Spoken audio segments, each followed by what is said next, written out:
Nick, okay, I want to, before we start the show, because it's not like there's no interesting part of this story, and so I'm popping this into where I just talked to you. Definitely, That's not going to be on a podcast at all. No. So last week, we talked about my broom thing. I made it like part of the title and I should say I made it the title, like where's my broom, or who took my broom. What did I say? What did I say? Did you see what I made it? I did. I saw it, but like I was very annoyed by it. Like, what did I say? Hold on. Podcasts. The year we started a podcast. Where is my broom? Where is my broom? Okay, so when I was editing, I'm like, I for sure lost this thing somewhere. Like, despite the fact that it's huge, I definitely lost it somewhere, right? Like, that's what I was going. Like, here's the thing. I came back from work over lunch. I had to do some stuff at home anyways. I'm like, man, this episode just came out a day late. Anyways, I'm going to finish editing the last 10 minutes. And then I had to come up with a name for it. And I really liked the broom part. I thought it was funny. And then like, so I finished the editing. I got it published. And then I'm walking back out to my car. I'm like, all right, I need to try one more time to like search everywhere in my house that could possibly have a giant broom. Okay. Nick, I found the broom. Hey, the broom. I told you it had to be just like, I told you no one like. It wasn't the squirrels in Narnia. It wasn't somebody stole it like, Mission Impossible style. It was just in a very, very, like, I wish I could take a picture. I should have taken a picture and sent it to you, but like, it was well hidden by accident. But yeah, no, definitely broom has been found. I feel great shame. And it was like literally like seconds after I decided how to name the episode. Okay. But you know what? I'm going to own it. I'm going to own my mistake. It's going to stay up as it stands with the title it has. And yeah, so let's start the next episode where, I know where the broom is, and it wasn't anybody's fault but my own.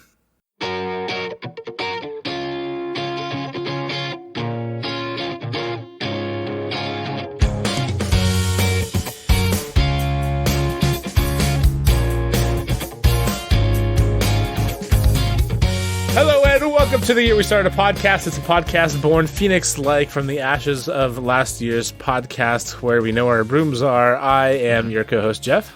And I'm the guy who doesn't know where his broom is, Nick. We're a couple of friends half a continent apart that would like to come together and talk about some of the things that are fun and interesting to us, including where our brooms are. And man, I feel really dumb. Nick, I'm going to call one of the wildest audibles I've ever called on this podcast. And I'm ready. I'm going to move our main topic, which isn't really a main topic. It's just like a thing that's kind of been weighing on me all week. I had, like, normally with our main topic, here's how it works. Like, me and Nick, we have things that are fun and interesting, like, just in our lives. And then, like, at the end, we talk about a thing that is, like, researched with the most generous air quotes around that. Yeah, research the way you read 3 articles on the internet. Right. Yeah, exactly. But like it really, like this has been a thing that I have found like interesting, but I've never been on the other side of until recently. So I talked about the broom in the pre-intro, and like, yeah, I felt really dumb because like literally within a minute after or 2 minutes after posting that episode, I found the broom and like I was just stupid and did that. Good job.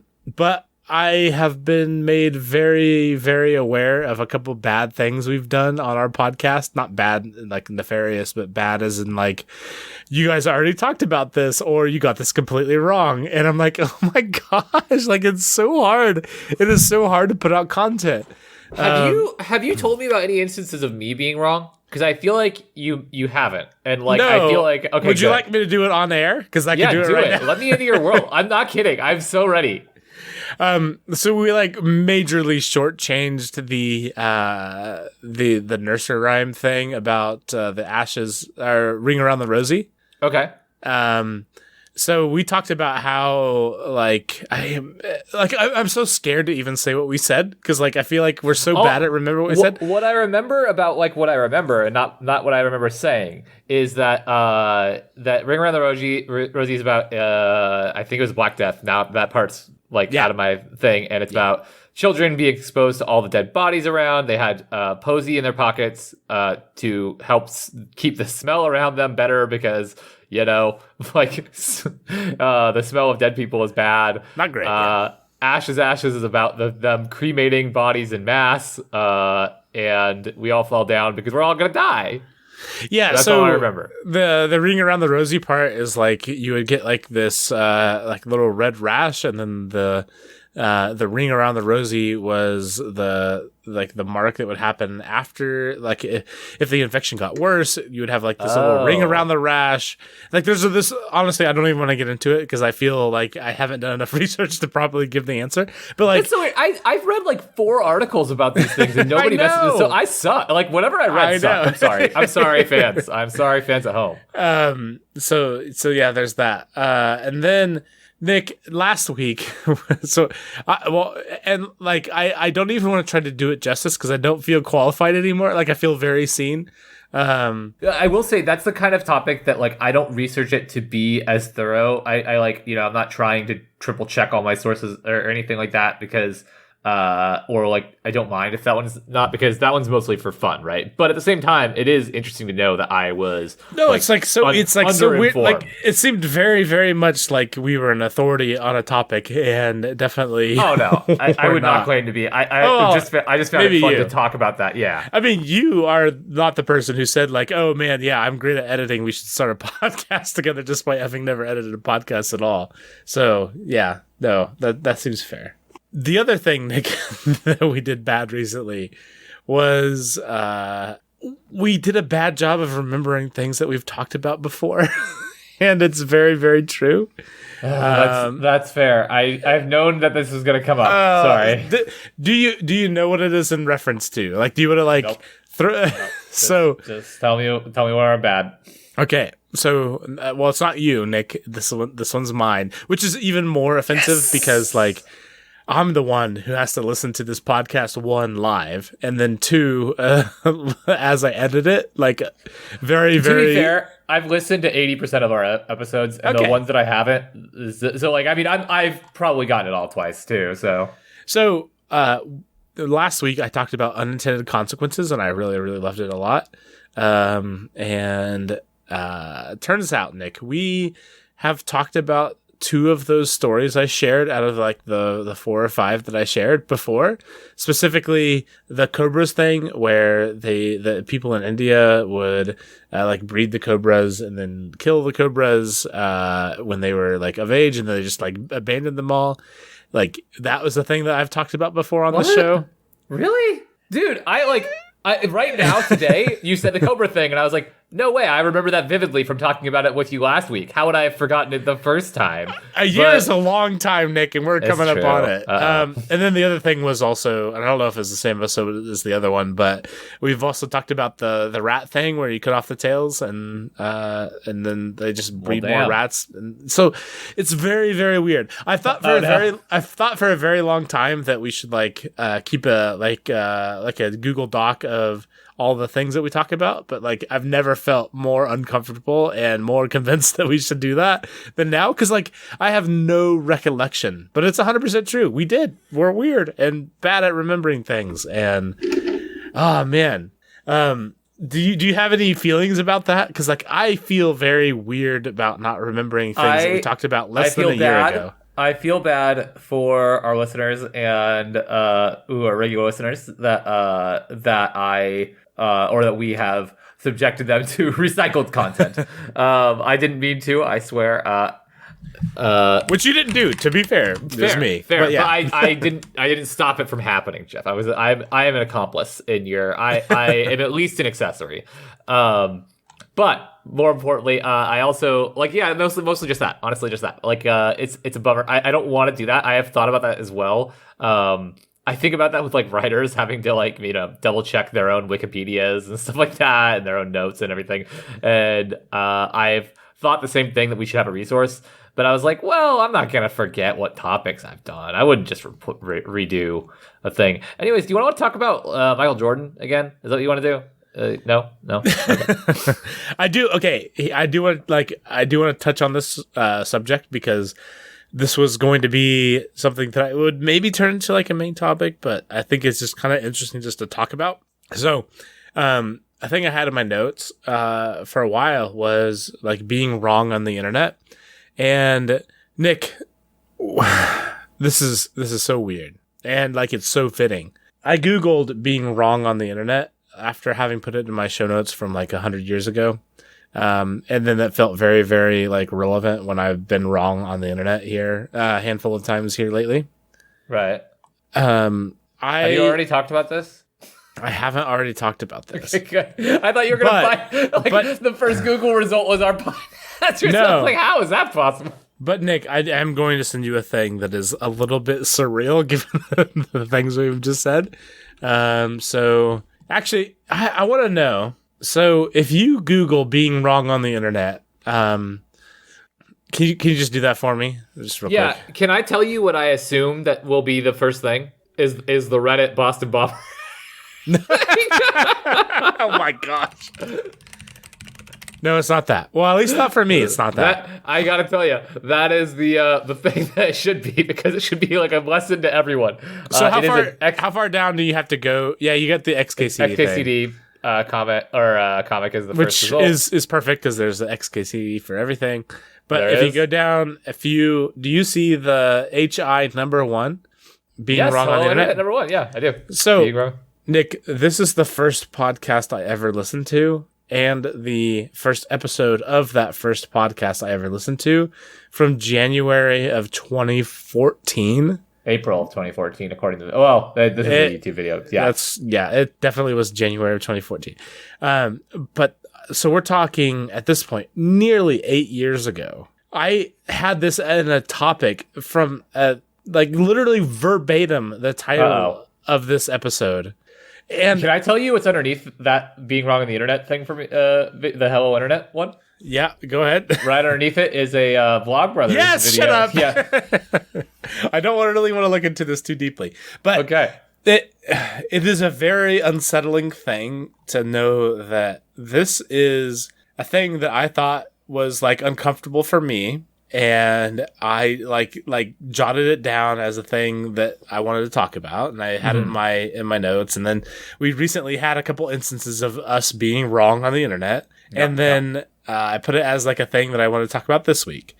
And then I Googled it, and then I realized like, oh my gosh, this is literally the first episode of one. This is literally the first episode of the first podcast I ever listened to, and like my takeaway is the thing I want to talk about. I don't even know how to feel about this, Nick. Like, what is wrong with our brains? Like, there's that is not a coincidence. There's 0% chance. It's totally not. So what I would say is that one, this actually reminds me of a different podcast that you sent me before. But two, so everything's derivative. Everything in the world is derivative of something else. Or like almost all artistic expression is really derivative of something else, at least in some way. I mean, you could take our podcast as a perfect example where we read a couple articles and then we just into something that is like literally just a little bit distilled version of the thing that we read. Even my ability to think about and like speak those freaking words into existence is because of being taught how to think and like critically analyze and critically read and speak about a topic. Like none of it is just like my own neurons deciding how to, figure it all out. And the reason I say all that is I think plagiarism is a very, very serious thing. I think the idea of being a bad podcast host by just like repeating content and recycling content is not a fun, or I think it's a very disappointing thing. But I don't think that you or I are intentionally engaging in plagiarism. We don't get enough from this thing. We don't have aspirations of making this podcast into something excessive, or we don't have aspirations of making this into a podcast that can, be financially supportive of us. And the reason I say all this is to say I don't feel especially bad that was your first instinct. I think maybe if we were doing this at a larger scale, we would have a larger responsibility to be especially diligent on like not being super derivative, not being super similar to other people's content. But I do think ultimately, like, there's just going to be some level of subconscious bias towards topics that we find interesting. And those topics that we find interesting they probably are going to be topics that or they probably at times could be the kind of topics that other people have talked about, especially people that we like, content creators that we like. I don't want to, I don't want to, I'm not trying to copy Hank and John or any other, any other podcasters or video creators or just content creators that we like. I really want to try to be diligent about it. But there's only so much you can do. This was verbatim, word for word. That's not good. From something from 8 years ago. What in the world? Or 7 years ago. 8 years ago? 7 years. 7 years. Anyways, Jeff, 7 years is a long time for that to filter into your brain subconsciously. I am not the same person that I was 7 years ago. I know. All. But Jeff, if I had asked you, what I'm getting at is if I had asked you, a week ago, hey, have you ever listened to a podcast about being wrong on the internet? You'd probably have said, I don't think so. But I said, have you listened to a podcast? The first episode of a podcast that got me into podcasts. What are the odds? That is so crazy. I don't know. It's very serendipitous in a way, or I don't know. I do love the so if you're not familiar, there's kind of a running internet joke that there's an XKCD for everything. And if you Google the thing that I talked about, the main response is the XKCD comic. And the comic is just a single frame, and it says, it's like a person off frame that says, "Are you coming to bed?" And the person on frame says, "I can't. This is important." And they say, "What?" And it's someone is wrong on the internet, and they're just which to be fair is very important. Right? We can all agree. You have to address that. Someone is wrong on the internet. I loved it very much, but it's very weird. I guess as a person with a psychology degree, it's not particularly surprising that is a thing that could happen, but it is surprising to see that accidentally, for me anyways, happen. I didn't mean to do this, but I just can't help but acknowledge the fact that it did, and it's very weird. No, I don't know. I think it's the right thing for you to acknowledge that it did. Can I go off the rails here and keep this topic going? Absolutely. I'm going to keep this topic going by referring to a different podcast that you recommended I listen to, which is us being referential for the fourth time in this thing, or for the fourth different content creator in this thing, which is you had me listen to an episode of Reply All where they were searching out a missing or a song that wasn't on the internet, right? Yeah. And they talked to a former music producer who was a psychologist. Do you remember this conversation? I do. It's right, toward the end. It's towards the end before they figure out exactly how this played out. Yeah. And she said that she believed that the song that these people were writing or were searching for was one that they had made up themselves. And as evidence of this, she talked about stuff from her psychology background. And understanding of neuroscience probably or psychology. I don't remember the exact details. But what she talked about was multiple artists that she'd worked for, crazy famous artists. I can't remember the pianist. I don't remember if it was not the pianist, the person. But they talked about playing something on the piano. And the artist escapes me, but it's an artist that we all know.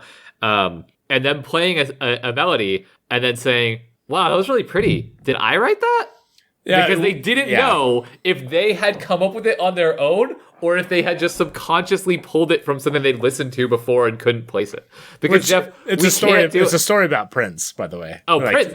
Yeah. Okay. I told you it was somebody, somebody fairly well known. Yeah. But so Jeff, if Prince can't keep track of all the things that whether or not he came up with a melody or someone else did, how can a podcast of 50 weeks could possibly be expected to know what we've talked about or not? Well, no, you can't be possibly expected to know if every thought that comes into your head is something that you are directly pulling from a direct has a direct overlap with something else that you've been exposed to or consumed. Because we've been exposed to and consumed way too much stuff, dude. It's there's a lot of stuff that we've read a lot of things and listened to a lot of stuff and watched a lot of stuff. It's hard. Okay, Nick, semantic satiation. I want to know what we're talking about here. Okay, so I'm not going to make this one too long because I think a lot of people know about it, but you don't know what semantic satiation is. Is that right? No, you told me like, oh, you'll definitely know what this. I literally have no idea. Tell me if this just gives the game away. Can you just say the word like flower for me like 10 times? Flower, flower, flower, flower, flower, flower, flower, flower, flower, flower. Okay, flower. does flower mean anything to you right now? How does it feel to say the word flower? Does it feel weird? It's like a weird mix between. Can I tell you what? Okay, fine. Okay, I'll play your game. Yeah. Tell me what you're thinking. If you already know, I'm giving the game away. I don't. I do know one joke about this that I think is funny. But tell me. The other thing is like I definitely feel this way about the word fork, and I don't know if other people feel this way. But if you say fork, fork, fork, fork, fork, fork, fork, fork, fork, fork, fork, it feels like after you get far enough in that I'm literally just saying nothing. It Yes. just makes no sense. Literally, yes. You have it exactly right. Do you want to tell me your joke before I like jump on this? Yeah, let me pull it up. Hold on. Okay, Nick, say silk 5 times. Silk, silk, silk, silk, silk. Now spell silk. SILK. What do cows drink? Milk. They drink water, you idiot. That's pretty good. You got me. Okay, I got you at your own game. Okay, tell me about, what'd you call it? Cows who drink milk, you dumb. Dummy. Well, I mean, they do when they're young. That's fair. Semantic But you get the idea. Okay, so Jeff, you literally got it exactly right. There is a thing in your brain that if you say a word too many times, it will stop having meaning. Like your brain will stop being able to give it meaning, and it will literally start to mean nothing. And if you do it without like not purposefully, it can also mess up your ability to pronounce it properly. Like you saying fork intentionally 10 times or flower intentionally 10 times, it's not going to do it. Fork. You're not going to absolutely go fork. No, it's not going to happen. But so this is like a total thing. It is like a mental fatigue. And it is, it's like very present all over. And I just find it to be really funny. It also was name dropped in Ted Lasso, which you've had me watching, and I Yes. wanted to make a joke about it with you there, but then I was like, I can bug him with it on the podcast, so it's better. It's super interesting though because there's other ways that this manifests in us, but basically when your brain is exposed to something, it like fires off a I'm sorry, let me read the thing properly so I don't say it. There's this kind of fatigue that happens that it's called reactive inhibition. When a brain cell fires, it takes more energy to fire the second time. It's still more the third time. And finally, it won't even respond unless you wait a few seconds. And basically, things just stop meaning anything. And this is the exact same reason that we all get very sick of songs that we hear way too much on the radio. Is it's not just that the song is there. If it climbs too fast in the charts, we'll all get very sick of it. In part because of semantic satiation. We've heard the damn chorus 400 times in a week, and we're all over it. And not because of semantic satiation, but because of the similar reactive inhibition. So I just found it interesting and funny. I've always found semantic satiation funny. The fork is the word that I think everyone uses. I think you had it right. But yeah. So aside from fork or just the examples you gave in general, is there other things for you that are weird about this? Because I definitely have the fork thing is a thing from middle school. I feel like it's been a very long thing. I think you're right. I think it's been around for forever. I didn't see any of this, and I didn't do extensive research into this one. I just wanted to bring it up. But the reason that fork probably works is because you want to go with a word that doesn't elicit a really strong reaction anyways. So you don't want to choose detonation or, whatever. That might have a more strong association. So fork is pretty mild, right? You don't really think about forks or care about forks. I wonder if this is why we're taught not to repeat words when we're writing. I wonder if it just literally makes people lose focus and not care about your writing. I wonder if instead of if you were to use the word this too many times or he too many times instead of naming the subject or something like that, we're taught not to do that as in English classes in high school and stuff. And I think it's probably just this without anyone realizing it that we just like subconsciously kind of hate it and don't like reading that kind of thing. Okay, so Jeff, we have talked about Facebook ad nauseum, and I know that it's probably in the news that everyone has seen about a Facebook whistleblower coming out, and I hope that this is relatively appropriate because I do believe that this is kind of an issue that people are concerned about kind of across the aisle about what kind of impacts Facebook and other large tech platforms and social media platforms can have on our society, and I hope that it's not,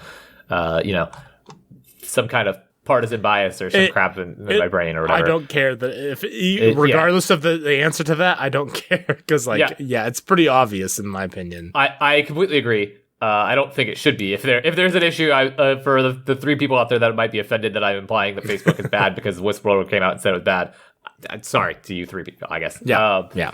But more importantly, so we've talked about this ad nauseum. What the Facebook whistleblower said about like company like direction and stuff wasn't especially revelatory to me. Or we've talked about the same topics and the same concepts before. I think the biggest thing that she brought to the table was just a preponderance of like internal data saying that they knew about this stuff and showing like evidence of decision making and all that stuff.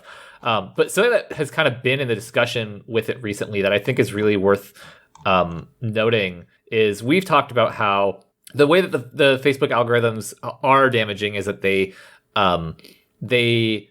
most engaging content, according to like Facebook's metrics for engagement, are content that is very inflammatory, right? It's right, content polarizing in nature, exactly by definition. Right. Yeah. One of the things that's come out, and I don't know if this was already out there or not, but something that is been in the discussion a little bit is a quote from some European politicians saying that Facebook's model has made them take positions on social media that they do not want to take, that are more polarizing than they want to take, and that are more polarizing than their constituents want them to take, because it gets them more attention, and attention is everything for a politician's ability to raise money. Attention is votes and money. Yeah, 100%. It is materially, and by the admission of the people that are the politicians that it is affecting, if like tangibly changing the stances that they are taking publicly, tangibly changing the discourse that is out there and that is being spoken by our leaders and our elected officials. That is a absolutely wild implication. In almost every other way that social media affects us, it is in broad strokes, in the aggregate. You know what I mean? Like when we say, oh, Facebook might make you more depressed or whatever, we mean that, a year ago, this percentage of people were depressed, and then they started using Facebook more because of COVID, and now this percentage of people are depressed after using excessive amounts of Facebook. We don't mean this specific person, this specific politician has taken more extreme stances because of Facebook that they would not have otherwise done. And by their own admission, multiple politicians have come out and said this about Facebook, which is an absolutely crazy thing that I think has gotten very little attention. And it's just, I wanted to bring it up as a follow-up to this topic that we have railed on about with social media 400 trillion times, and I don't want to belabor it for too long. No, but you're not wrong. I mean, at the like, even the thing that we talked about earlier, like where like I feel uncomfortable about being wrong on the internet. Yeah. The main thing about the internet is you get a response from the people that are reading or listening to the thing that you're saying. Yep. And by definition, like I'm the kid with the psychology degree that has no business having a psychology degree because I just do data stuff and IT things for a living. Like the thing that is most interesting, the thing that has the sort of stuff that gets the most attention is things that are most sensational. It's not super sexy to have some like middle of the road, the thought or idea that isn't like going to cause anybody like any sort of crazy response. Like that is not the sort of thing that's going to get attention. It's not going to be the sort of thing that gets shares. There's no machine learning algorithm out there that's going to be like, hey, if you want to have people spend more time on your site, here's this very rational, unemotional response that is going to get you to stay there. No, it like 100% like is completely Right. like tuned to having people have extremely strong responses either direction. The most read article will never be, what's the right response to this current issue? Well, it's complicated. It's a nuanced thing that we all have to take and try to have a nuanced, measured discussion on. Which is terrible because it is the answer. It is the answer. It's almost always a nuanced, yeah. 100%. Almost, I mean, sure, yes, there are black and white wrong and not wrong things. Yeah. But by and large, politics today, many of the things we're talking about, it is hard. There is so much nuance. There's so much nuance. And like we all have the things that we believe, we all have the things that are non-negotiable, but there's a lot of room in the middle. But like we live in a world in which we just decide that middle doesn't exist, 100%. and we're uninterested in engaging at all there, at all. So yeah. Oh my god. It's rough. It's a little bit rough. I'm sorry, my friend. I feel bad. I got you upset there. I'm sorry. I agree that it is very rough. It's okay. So all I'll say with that is to round it out is even the people that you know are authorities on a subject are being subtly influenced by this. Make sure to allow yourself the idea that an issue could be more nuanced than our initial take and our initial leaders and thought leaders or whatever if you want to call them that might espouse. Was this your second thing or do you have one other thing? I can say one other thing. I don't know. Yeah. I don't remember if we talked about this last week, so you can cut this out if you want. Jeff, one of the other biggest mountain bike events of the year is coming up. We've talked about mountain biking like literally like 4 of the last 5 weeks or something, so I don't want to go on it too long. But Red Bull Rampage is this Friday, so for our listeners, it's probably already happened. Or not probably, it's already happened. And Red Bull Rampage is a super, super crazy, impressive event where it's like basically just the biggest, scariest jumps and tricks of ever that you could possibly do on a bike by the most unbelievably fearless and talented riders that are. It's not about going fast; it's just about crazy drops. Crazy, like, oh, why are you going 90 degrees straight down this mountain? Like, that's. I'm super scared. I haven't even watched it or even knew it existed before now. Good. But yeah, it's so good. Okay, and it's very intense, and it is this week. And they didn't do it for 2020 because of COVID. So it's kind of hyped because there's a lot of people that heck yeah, a lot of new riders, like a lot of build up since it hasn't been around for a while. Yeah, it's pretty fun. So it will be this Friday, which is this is literally only beneficial for me as the person editing this.